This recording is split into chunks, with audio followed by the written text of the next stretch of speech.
नमस्कार मित्रों। 2014 के चुनाव में यूपीए 1 और यूपीए 2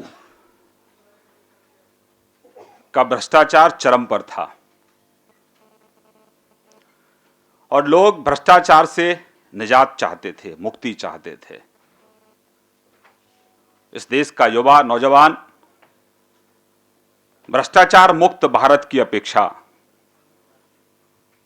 में था और उसने प्रचंड बहुमत से भारतीय जनता पार्टी की सरकार को समर्थन दिया और हमारी पूर्ण बहुमत से सरकार बनी। हमारे नेता, देश के प्रधानमंत्री माननीय मोदी जी का जीरो टॉलरेंस अगेंस्ट करप्शन की हमारी पॉलिसी रही और हमारी सरकार लगातार उस पर काम कर रही है। कांग्रेस के मित्रों ने कोल ब्लॉक आवंटन में जीरो लॉस की थ्योरी दी। हमारी सरकार ने सिर्फ 67 कोल ब्लॉकों का आवंटन हुआ है, उसमें 3,35,000 करोड़ का सीधा सीधा फायदा देश के खजाने को हुआ है। स्पेक्ट्रम की नीलामी में कांग्रेस ने जीरो लॉस की थ्योरी दी थी।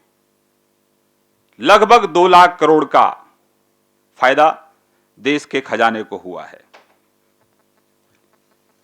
काले धन पर 20 महीने में 16,000 करोड़ की अघोषित संपत्ति सामने आई है, जिसमें से 1,200 करोड़ की संपत्ति को जब्त किया गया है। जो फर्जी बाड़ा गैस सब्सिडी सिलेंडरों में होता था, फर्जी जो कनेक्शन होते थे, लगभग 3 करोड़ फर्जी कनेक्शन हमारे सामने आए और उससे 5,000 करोड़ का फायदा देश के खजाने को हुआ। और जो सब्सिडी प्रधानमंत्री जनधन योजना के खाते के माध्यम से गरीब लोगों को जा रही है, उससे सीधा सीधा जो बीच में लगभग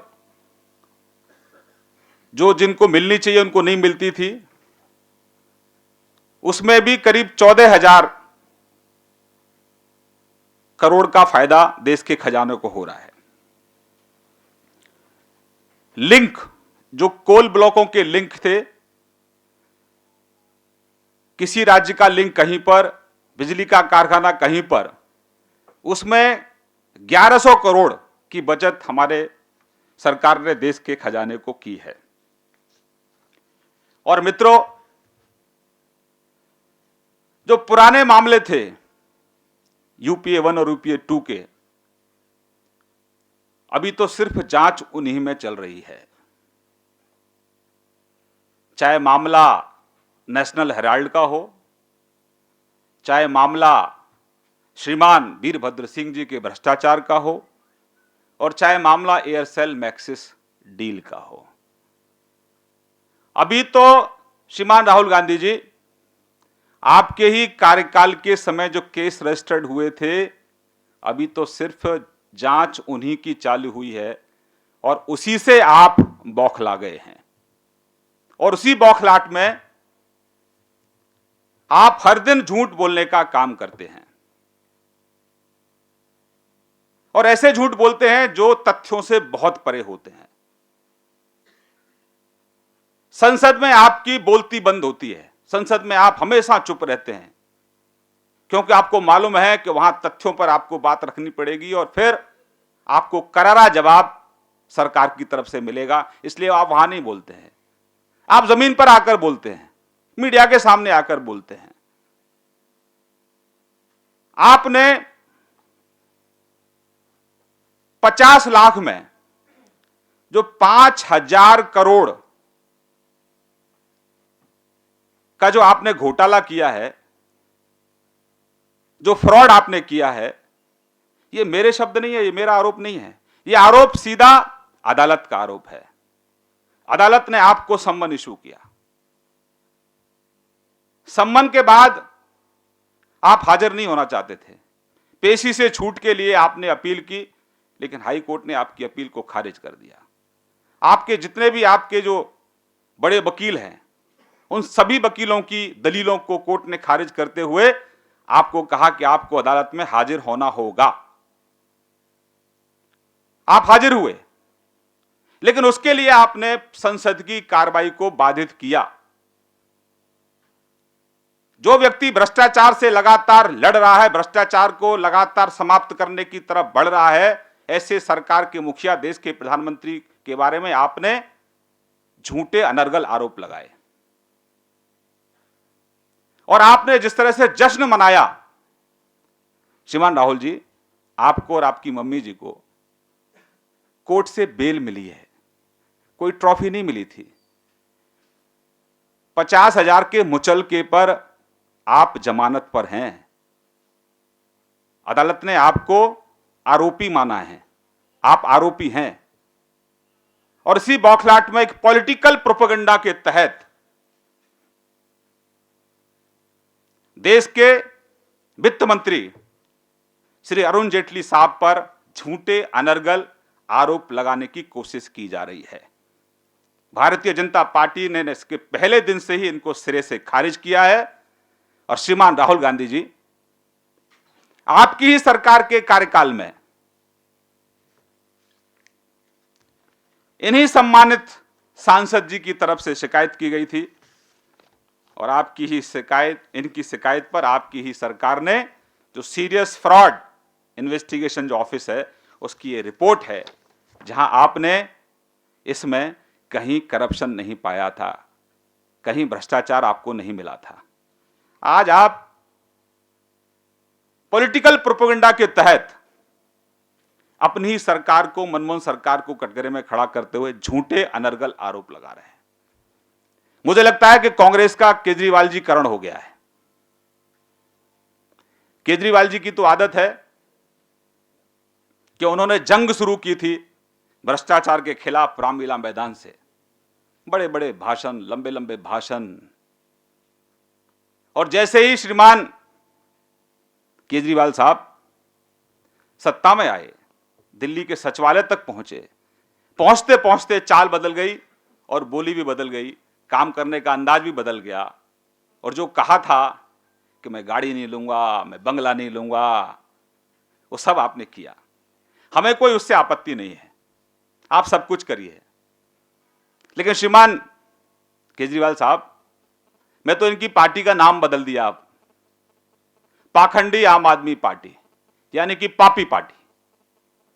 तो पापी लोग लगातार पाप किए जा रहे हैं। पहला पाप आपने किया कि दिल्ली की जनता ने जिस उम्मीद और अपेक्षा के साथ आपको सत्ता की चाबी दी थी, दिल्ली में आपको मौका दिया था, आपने दिल्ली की जनता को निराश किया है। केजरीवाल साहब, दिल्ली के लोग आपसे बहुत दुखित हैं, बहुत निराश हैं। आप कुछ नहीं करते हैं।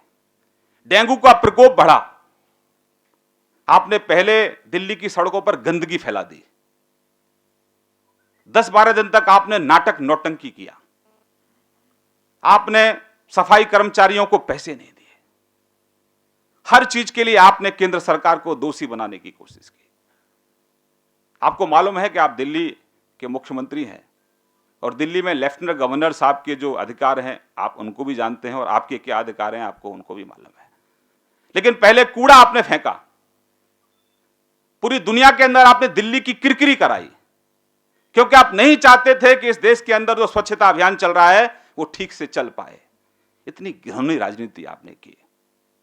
डेंगू का प्रकोप हुआ, सैकड़ों लोगों की मौतें हुई, आपने विधानसभा का सत्र नहीं बुलाया। शर्म आती है लोगों को। आपने विधानसभा के सत्र तब बुलाए जब आपको सिर्फ और सिर्फ अपने स्वार्थों को साधना होता है। आपने जो पाप किया था, पाप से छुपने के लिए आपने सत्र बुलाया। 3.5 घंटे की कार्रवाई के लिए, जैसा मीडिया की रिपोर्ट्स हैं, 6.5 लाख का खर्चा आता है सिर्फ 3.5 घंटे की कार्रवाई के लिए। आपने दिल्ली की जनता के गाड़ी कमाई को आपने सिर्फ और सिर्फ नौटंकी के लिए आपने खर्च किया। आपको मालूम है कि जो आपके अधिकार क्षेत्र में चीजें नहीं आती हैं, आप उसके लिए राजनीति कर रहे हैं। बेहतर होता कि आप मच्छरों को ठीक से मारते, दिल्ली की सफाई आप ठीक से करते, लेकिन आप वो नहीं करेंगे। वो सब नहीं करना आपको, जो आपको दिल्ली की जनता ने कहा है करने के लिए, मैंडेट दिया है। आप वो सब करेंगे जो आपके अधिकार क्षेत्र में नहीं आता। सिर्फ नाटक नौटंकी आपका काम है करना। दिल्ली की जनता पूछना चाहती है आपसे कि दिल्ली के लोगों की गाड़ी कमाई को इस तरह कब तक आप बर्बाद करते रहेंगे? आखिर कब तक? आपने जो नाटक नौटंकी किया था रामलीला मैदान में, भ्रष्टाचार के खिलाफ आप आवाज बुलंद करते थे, प्रोटेस्ट करते थे भ्रष्टाचार के खिलाफ, लेकिन सरकार में आते ही आपने लोगों को प्रोटेक्ट करना शुरू कर दिया। आपने मंत्रियों को प्रोटेक्ट किया। आपने अपने सबसे पहले जो आपके लॉ मिनिस्टर थे, जो घरेलू हिंसा में उनके ऊपर केस है, आपने सबसे पहले उनको बचाया। बचाने के लिए आपने पुलिस को गालियां दी, आपने सरकार को गालियां दी। फिर आपने फर्जी डिग्री में आपके मंत्री संलिप्त थे, आपने पुलिस को क्या नहीं कोसा। आप इनके प्रवक्ताओं के आप बयान देखें, केजरीवाल साहब के बयान देखें, हर किसी को आरोपी माना, लेकिन जब वो जेल चले गए फिर आप माफी मांगते हैं। वैसे तो आप इस चीज के लिए जाने जाते हैं कि झूठे आप आरोप लगाते हैं। जब आपको कोई चुनौती देता है अदालत में तो फिर आप जेल भी जाते हैं। जब आपने झूठे आरोप लगाए पॉलिटिकल प्रोपेगेंडा के तहत श्रीमान अरुण जेटली जी पर, जब उन्होंने आपको नोटिस दिया तो आप तिल मिला गए, और नोटिस के बाद आपने विधानसभा का सत्र बुलाया और एक कमीशन की आपने आयोग की बात की। तो राहुल गांधी जी हो या केजरीवाल साहब हो, एक फ्रेज है हिंदी में, चोर चोर मुसेरे भाई। दोनों में प्रतिस्पर्धा है कि प्रधानमंत्री जी के बारे में अपशब्द कौन कहेगा, प्रधानमंत्री जी को गाली कौन देगा। भारतीय जनता पार्टी श्रीमान राहुल गांधी जी से यह अपील करती है कि आप आत्मचिंतन करिए और अपने ही सरकार की जो रिपोर्ट है, क्योंकि इसमें एक ही जांच हुई है, ये जो पॉलिटिकल प्रोपेगेंडा के तहत जो किया जा रहा है, एक ही जांच है श्रीमान राहुल जी, और वो आपकी ही सरकार के कार्यकाल की जांच है। आप राजनीतिक द्वेष की भावना से ग्रस्त होकर एक ईमानदार व्यक्ति की छवि को खराब करने की कोशिश करते हैं। इससे इनकी छवि पर कोई फर्क नहीं पड़ने वाला है। जेटली साहब की छवि और उनके जीवन के बारे में, जिस तरह का स्वच्छता का उनका जीवन रहा है, लोग ईमानदारी पर उनके उदाहरण देते हैं, तो आप उनकी ऊपर कीचड़ उछालने पर यह कीचड़ आपके ही मुंह पर आएगी। श्रीमान राहुल जी, इस बात को आप ध्यान रखिए। और वहीं श्रीमान केजरीवाल साहब, आप जितना कीचड़ उछालोगे, दिल्ली की जनता आपको उतना कीचड़ में नीचे धकेलेगी। हमारी आपसे मांग है कि आपने जो पॉलिटिकल डिस्कोर्स को जो बलगर्टी की तरफ आप ले जा रहे हैं, आप इतनी घिनौनी राजनीति मत करिए, और जो जिम्मेदारी दिल्ली की जनता ने आपको दी है उसका निर्वहन करिए। और भ्रष्टाचारियों के बचाव में मैंने आपको गिनाया कि किस तरह से हमने इस देश के अंदर से भ्रष्टाचार को समाप्त किया है, और इसी बौखलाहट में एक समूह है श्रीमती सोनिया गांधी जी के नेतृत्व में, जिनका कहीं ना कहीं भ्रष्टाचार को लेकर सॉफ्ट कॉर्नर है। तो भ्रष्टाचार पर जिनकी सोच है कि भ्रष्टाचार को बढ़ाओ और भ्रष्टाचारियों को संरक्षण दो, एक ऐसा एक दल बन गया है, एक ऐसा एक गठबंधन बन गया है जिसकी अध्यक्षा श्रीमती सोनिया गांधी बनने वाली हैं।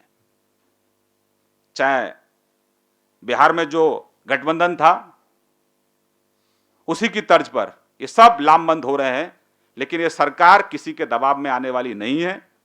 भारतीय जनता पार्टी किसी के दबाव में आने वाली नहीं है। भ्रष्टाचार के खिलाफ जो मुहिम है वो लगातार जारी रहेगी, और अभी तो सिर्फ शुरुआत है। अदालतों को आप राजनीतिकरण मत करिए, अदालतों को आप कटघरे में मत खड़ा करिए। जो आपने पाप किए हैं उनकी सजा आपको भुगतनी पड़ेगी। मेरी तरफ से इतना ही। और मित्रों, दूसरा, जिस तरीके से हमारी सरकार काम कर रही है वो भी इनको नहीं पच रहा है। श्रीमान राहुल गांधी जी, आपके सरकार के कार्यकाल में 85 योजनाएं थी जो लगभग फैसले ना लेने के कारण बंद पड़ी थी। उनमें 65 योजनाएं शुरू हो चुकी हैं। कोयले का उत्पादन हमारी सरकार में आने से बढ़ा है। 8.5% बिजली के उत्पादन में बढ़ोतरी हुई है। आजादी से लेकर आज तक 18,000 गांव थे जहां बिजली के खंभे तक नहीं थे। 3,000 गांव में 18-20 महीने के कार्यकाल में 18 महीने के कार्यकाल में हमारी सरकार ने वहां बिजली पहुंचाने का काम किया है और आने वाले 1,000 दिन में उन सभी गांवों में हमारी सरकार बिजली पहुंचाएगी। मुद्रा बैंक के माध्यम से हमने किसान के बेटे को 70 लाख लगभग किसान के बेटों को, मजदूर के बेटों को हमने मुद्रा बैंक के माध्यम से स्वरोजगार देने का काम किया है और 100 ऐसे शहर हमने आइडेंटिफाई किए हैं जहां एलईडी के बल्ब लगेंगे, जिससे 21,500 मेगावाट बिजली की बचत होगी।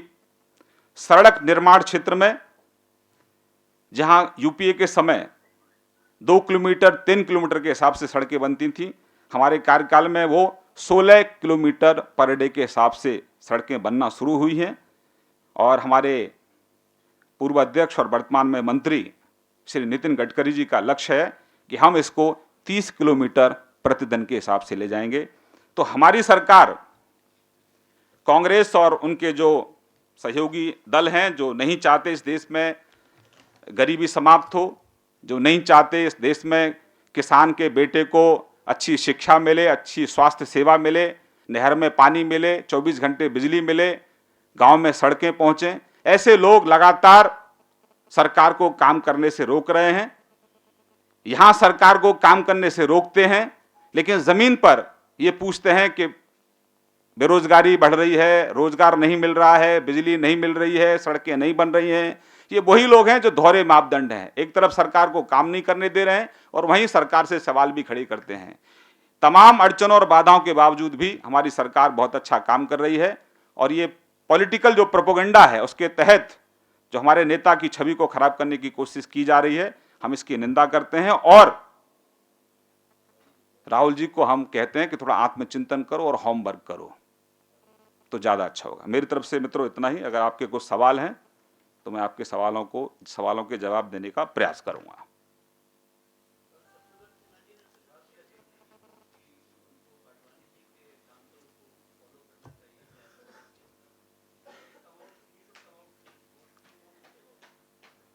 माननीय प्रधानमंत्री जी ने कहा था कि जिस तरह से झूठे और अनर्गल आरोप कांग्रेस ने लगाकर छवि खराब करने की कोशिश की थी, उनको मुंह की खानी पड़ी और इसी तरह से आम आदमी पार्टी और कांग्रेस ने जो अरुण जी पर, जेटली साहब पर जो आरोप लगाए हैं, उनको भी मुंह की खानी पड़ेगी।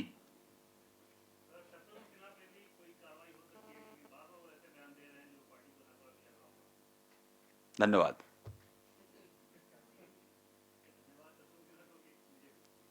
और कोई सवाल?